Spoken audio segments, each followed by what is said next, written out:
Welcome to this episode of our program Daily Debate. As usual, we will be discussing important topic.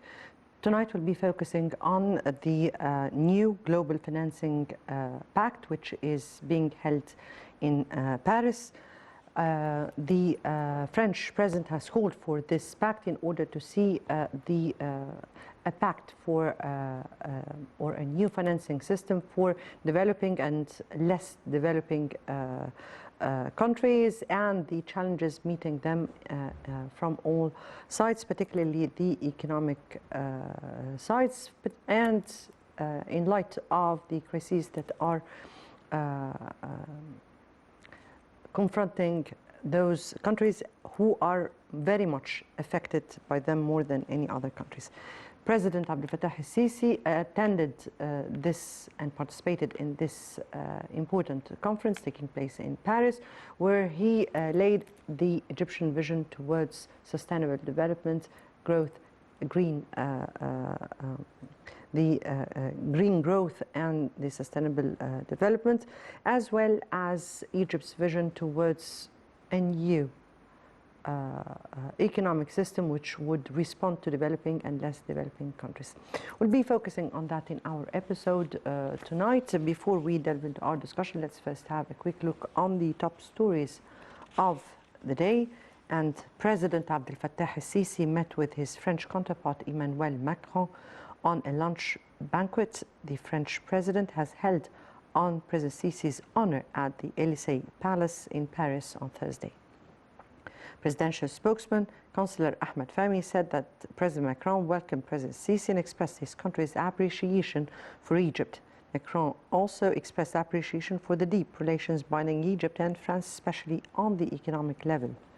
The French leader stressed his country's keenness on continuing consultations and coordination with Egypt as one of its key regional partners, hailing Egypt's vital role in maintaining peace and stability in the Middle East region.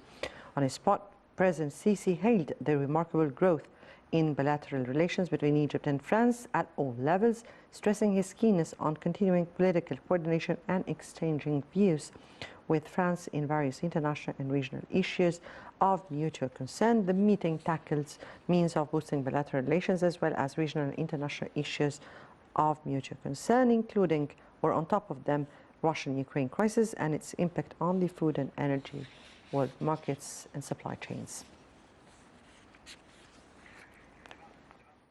Also on Thursday, President Sisi met with President of the European Council, Charles Michel, on the sidelines of the new financing pact Paris summit. Presidential spokesman Councillor Ahmed Fahmy said the president welcomed the continuation of communication with the council and praised the Egyptian-European relations. The president also expressed his keen interest in developing bilateral relations and enhancing the cooperation between both sides, taking into account the partnership in the Mediterranean region, regional neighborhood, and the importance of coordination in addressing current challenges. On his part, the President of the European Council hailed consultation with President Sisi and standing on Egypt's stances towards the discussed issues in light of Egypt's strategic partnership with the European Union. He also reiterated the Union's keenness on boosting cooperation with Egypt on various levels. The spokesman also said that the meeting tackled fostering ties between the two sides within the framework of the priorities of the Egyptian-European partnership until 2027, which represents a vital path for further deepening the joint partnership during the coming years in various domains. And President Sisi also on Thursday met with Tunisian President Kais Saied on the sidelines of the conference of the new Global Financing Pact. Presidential spokesman said that President Sisi praised the fraternal bilateral relations between Egypt and Tunisia, stressing Egypt's support for Tunisia during the current circumstances and stressed Egypt's keenness to continue cooperation with Tunisia on various levels. On his part, the Tunisian president affirmed his country's appreciation of the close ties and relations with Egypt. He also hailed Egypt's achievements on the economic and social levels, in addition to its political strength on the regional and international levels.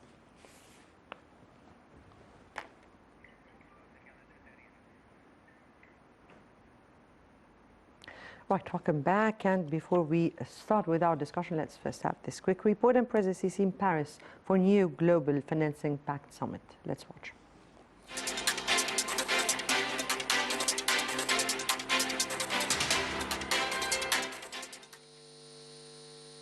President Abdel Fattah al-Sisi in Paris, France, where he participated in an international summit for a new global financing pact held on the 22nd and 23rd of June.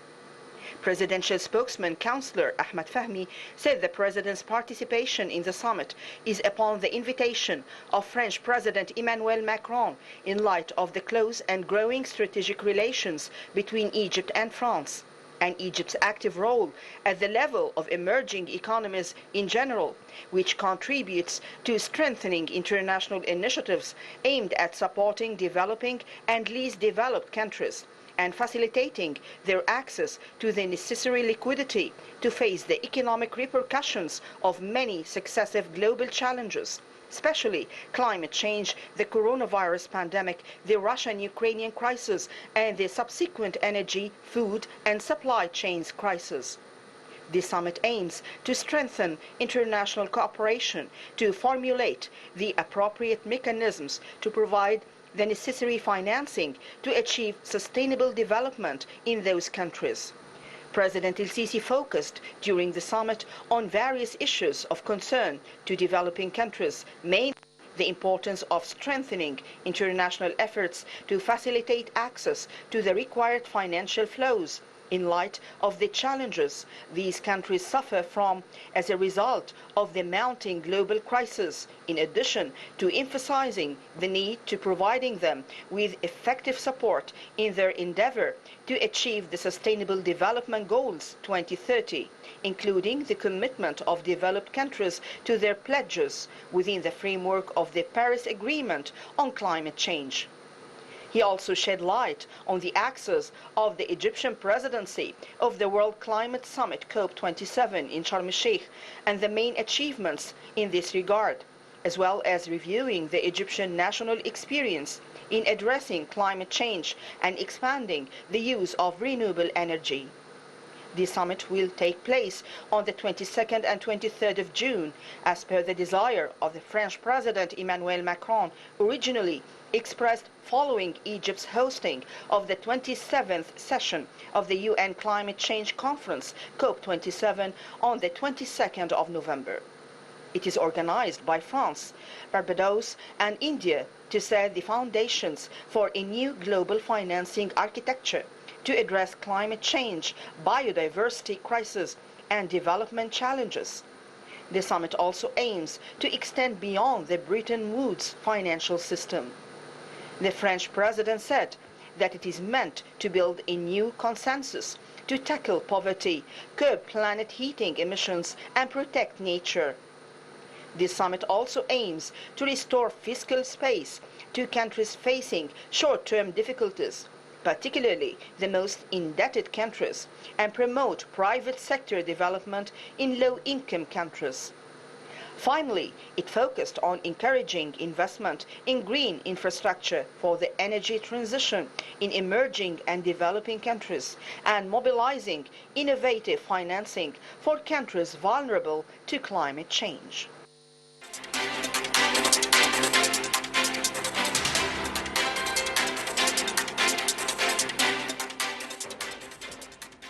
Right, welcome back. And starting with our discussion, let me first welcome our guest ambassador, Medhat Meliigy, former ambassador to Cameroon. Thank you so much for being with us. Thank you for having me. Thank you.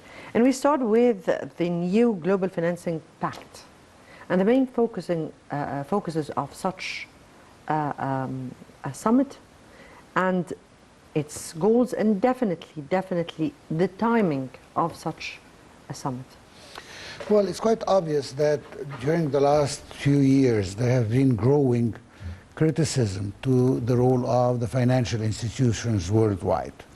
And President Macron, as one of the world leaders, felt that it's necessary to try to avoid a kind of crisis between the developing country and the least developed countries with those financial institutions.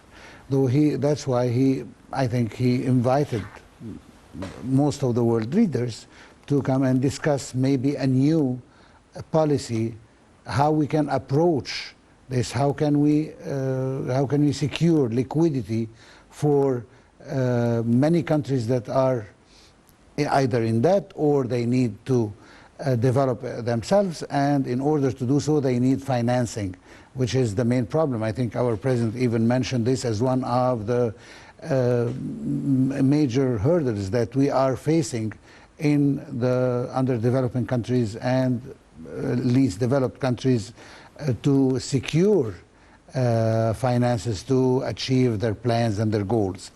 So I believe that President Macron is trying to redirect the tactics between the financial institutions worldwide and the underdeveloping countries in order to reach a certain understanding or a new strategy in how we can tackle these issues.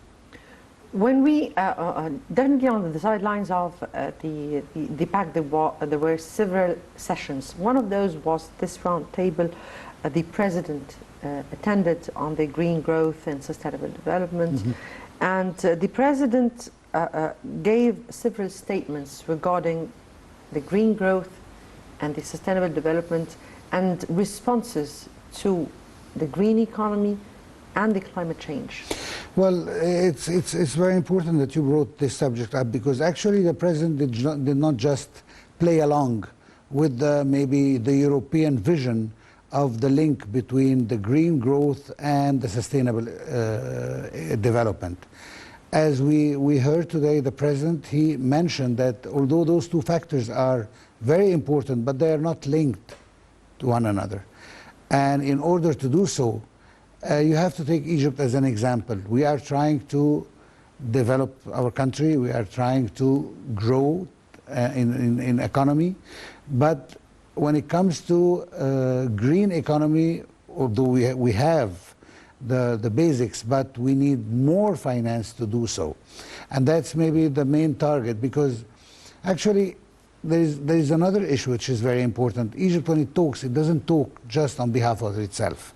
Egypt represents the African continent, and the African countries depends on us. And as an ambassador, former ambassador in one of the African countries, I know how African countries are relying on Egypt to maybe take its voice to the international organizations and other international institutions. And in order to do so, the president doesn't just speak about Egyptian need as much as he is talking about the African needs, the third world countries, if we can still say this word, or the underdeveloping countries, or the least developed countries. So he countries has who do not have the privilege of having access to finances, to enough finances. Exactly. Indeed. So we are the voice of these countries, and that's why President El-Sisi, when he is talking, is not just talking about our very local point of view here in Egypt, but we are talking about a bigger horizon, a bigger number of countries who he represents. So in order to do so, he explained to the conference today that we should not link both these things, which is the vision of the Western Hemisphere, if we can call it so. And those they want this link because this is actually facilitate their task in the West. We are the one hit the most by the emittance of CO2 and all the climate changes and all these problems. We are the least emitting those gases, but the most paying the price of it. And that's why we have to explain that we need more finance, we need clearer tactics to help us to confront these problems and being able to solve it, and to maintain our growing economies, and in the same time protecting the green environment that we are all seeking. And in order to do so, we need the help of the financial institutions. We need the help of the most developed countries to help us in this. And this is one of the things that was clear today while President El-Sisi was talking to other international leaders and, of course, France, the host of this conference.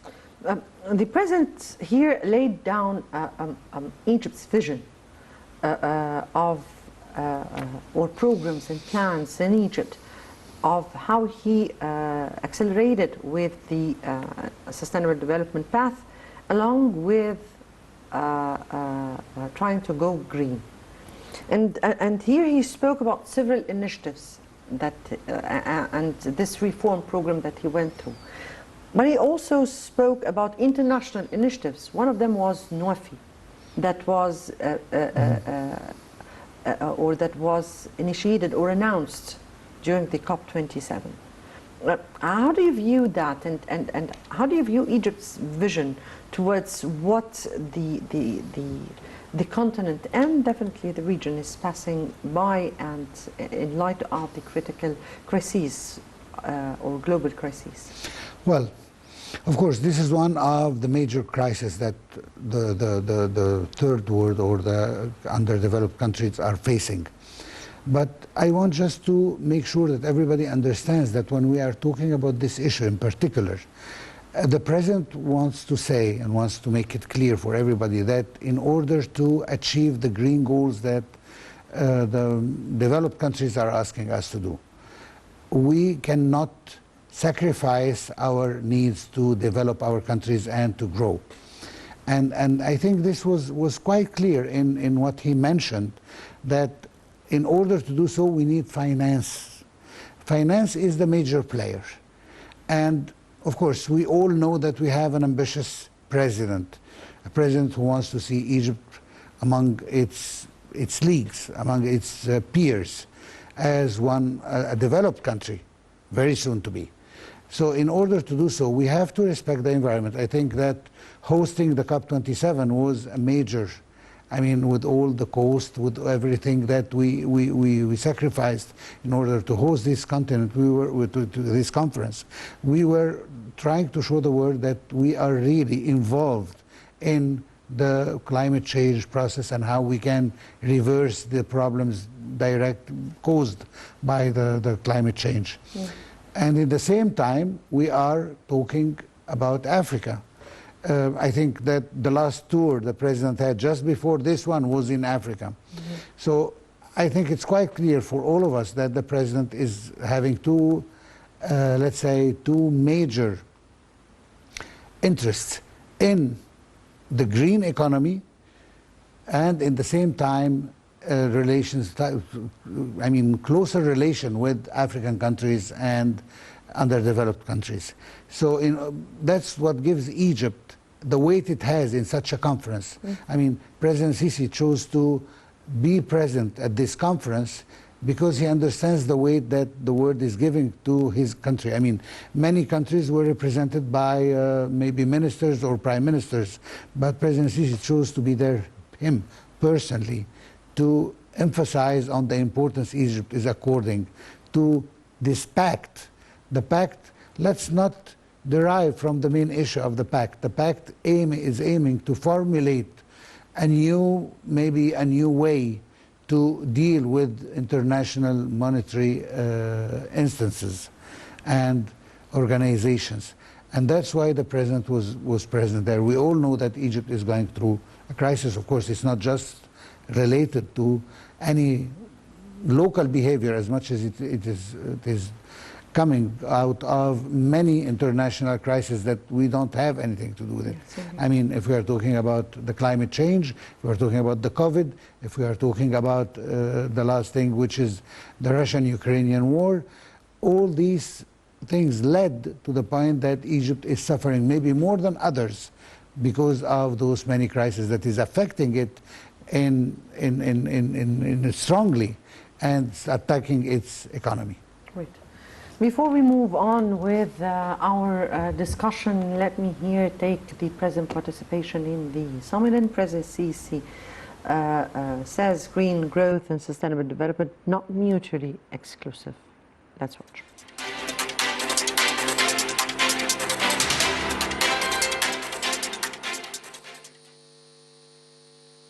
The Bank of England Thursday lifted its key interest rate by 0.25% to tackle stubbornly high UK inflation, despite such a move worsening a cost of living crisis.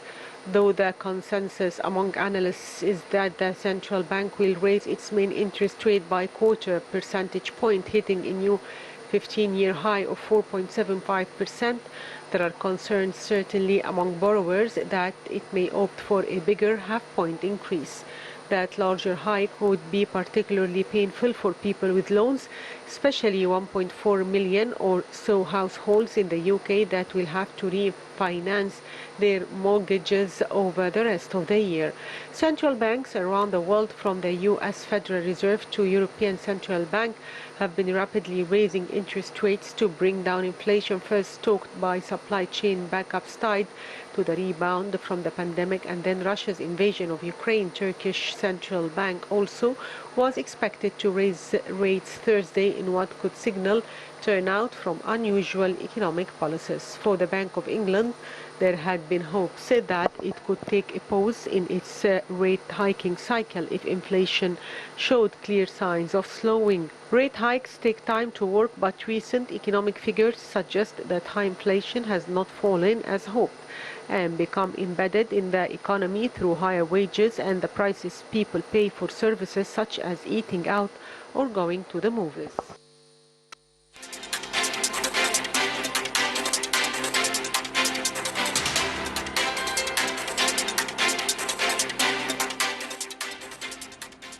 Right, welcome back, and back to you, Ambassador Meliigy. And we were speaking about the new global financing pacts. And it brings about how the international community, along with the financing systems or the financing institutions, big financing institutions, are responding to the causes of the developing countries during the times of crises, but also and even before that. Well, first of all, we have to understand that there is always a debate between the developing countries and the least developed countries and the financial institutions worldwide. This is not a new thing. This has been going on for a long time. We have our own concerns. They have their own concerns, which has also to be respected. But at the end of the day, the completion of this conference that we are witnessing today shows that we need a new, maybe strategy on how these international organizations should be dealing with the developing countries.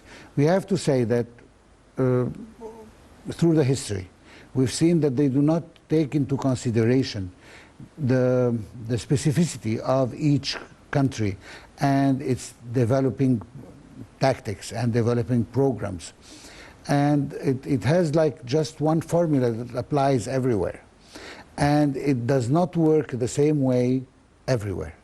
And I think this is one of the most important things. Here in Egypt, for instance, we have, as I said it before, we have a very ambitious president who wants to see the country moving forward.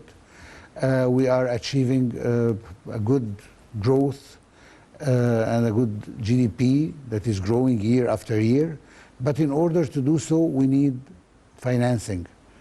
Why we need financing? Because we are moving from a period where things were to a certain extent stagnant, and we want to move forward. And the president tried to emphasize this, and I think the rest of the prime minister and the rest of the ministers concerned try to explain to the World Bank, for instance, the need of a certain strategy that take into consideration our local needs here. I think that by the end of the conference, the pact that we are seeing right now, maybe we will see new strategies, emerging strategies, helping emerging countries to achieve their goals and in the same time respect their way of doing their economy, the way they are developing their countries. So I think this debate will always be there. And we have to understand that also from the international point of view, from the World Bank point of view. The World Bank is like any bank. He wants to secure that the money he is giving as a loan to any country will be paid back.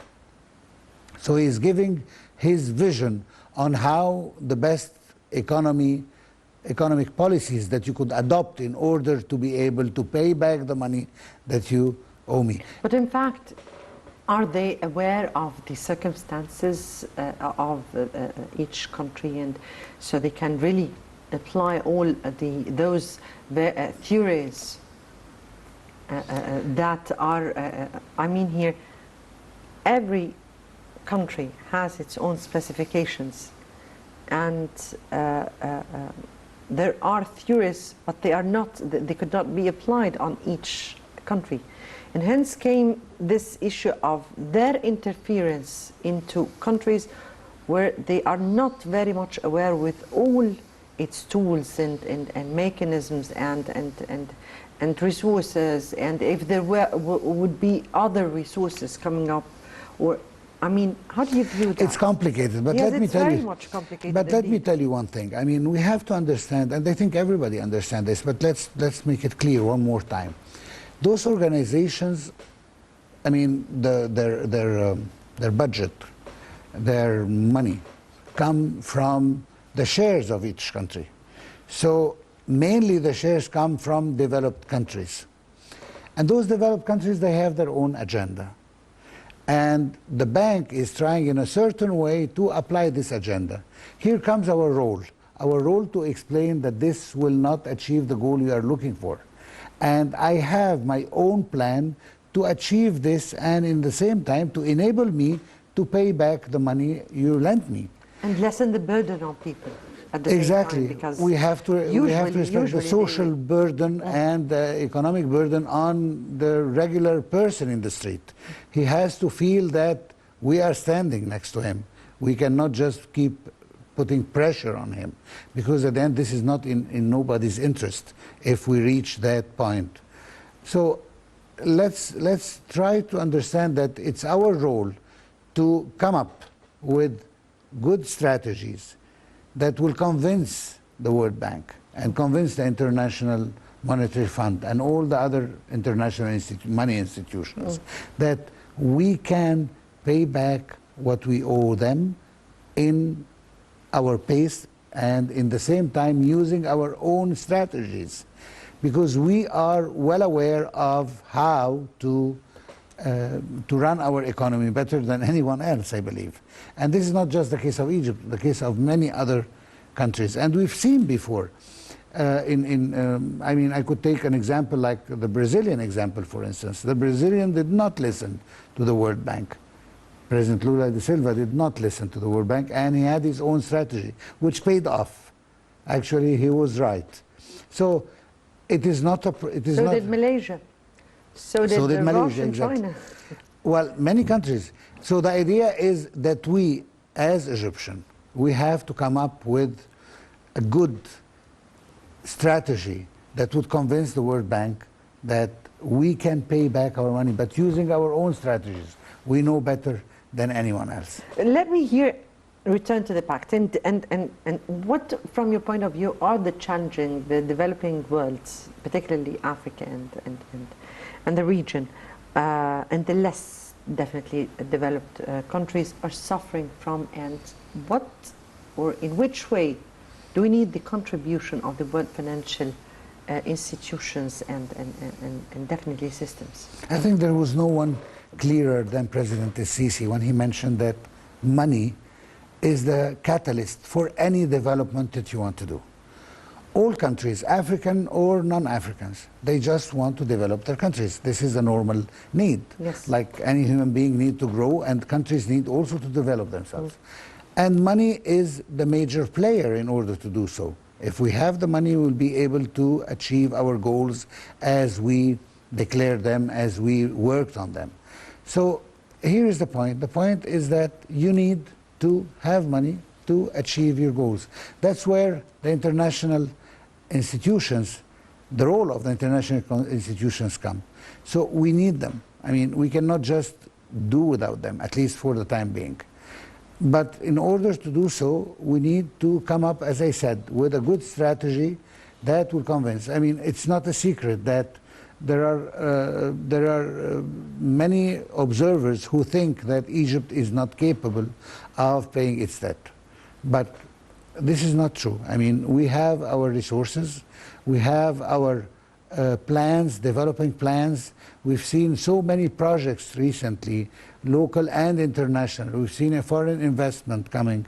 We've seen many major new elements in the Egyptian economy. Diversity also. I mean, the green economy was not, a few years ago, was not a priority. Now it became a priority. So I believe that we will be able to achieve. And this conference that we just seen in Paris is still going on until tomorrow. We will see until what point we reach to explain that we need new tactics and we need new basis for negotiations with the international fund. Before we go here, let me take your vision of how the sidelines meetings of the president to some of the high-ranking officials, some of the big CEOs of some big companies, and how do you view the importance of those sidelines meetings? Well, I mean, since His Excellency assumed the presidency and he is meeting with all the major players that could be of a positive effect on Egypt economy. So whenever he sees an opportunity of any big major company or institution to have some investment in Egypt, the president doesn't let this go. And whether he is in France or elsewhere or even in Egypt, he always tries to receive them. And I think this is something that we haven't seen before, that the president always looked to meet the CEO of these companies. Usually he would leave this to some ministers or the prime minister at maximum, but this time the president is meeting them himself. And of course, it's a good opportunity to meet other world leaders. I mean, starting with Macron himself and many other world leaders. I mean, we have very strong ties with France. We have strong ties with many other countries. So the president will meet those senior officials in order to talk about some bilateral issues that are also important for the Egyptian economy and for the Egypt development. And also to, as I said before, to make it clear, to understand about the issues about Africa and one important thing, which is the Dam of Renaissance, which I think the president many issues will remain definitely to be seen. Your Excellency, of what will come even tomorrow. Ambassador Medhat and Meliigy, former ambassador to Cameroon, thank you so much for being with us and for your input. Thank you. Thank you. Tomorrow would be the rest of this conference, which is taking place on the 22nd and 23rd. So we'll be updating you with more of the conference up until tomorrow, and we'll see the outcome of this important summit. Many thanks for watching. Good night.